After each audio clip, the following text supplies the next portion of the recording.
llenan la boca de imperialismo y colonialismo y le meten en la mente de nuestros campesinos vocablos que ni siquiera sus líderes entienden muy bien. El imperialismo y el colonialismo es sencillamente la sustitución de un saber por otro.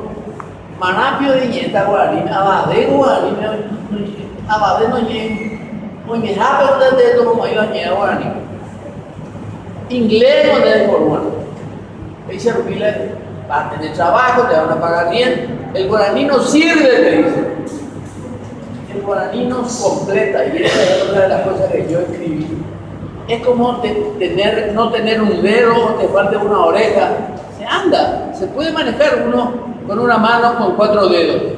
No puedo tener un pie, tengo una muleta. Pero sin eso estamos incompletos. El guaraní es como si fuera una oreja, nuestros dientes, nuestras manos, nuestros pies. Sin el guaraní no somos completos, no estamos completos. Y si no estamos completos, no podemos ser eficaces, no podemos ser eficientes, no podemos ser útiles y no podemos desarrollar todo el temperamento que tiene consigo nuestra cultura ancestral. Sin el guaraní, sin el indígena guaraní, sin el habitante de estas tierras, nos hubiera hecho uno de los imperios jesuíticos más grandes de todo el mundo. Admirado por los propios jesuitas, cuidado por los propios jesuitas.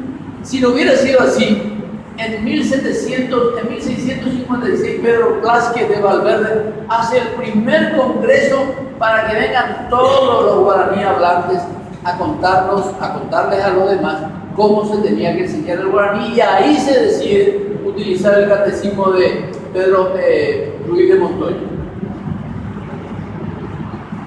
En 1867, cuando en el Paraguay en el frente de batalla aparecen 4 diarios que hablaban guaraní, López reúne a sus oficiales guaraniólogos y dicen: pónganse de acuerdo a ver qué grafía vamos a utilizar para que el soldado pueda leer bien lo que ustedes están escribiendo.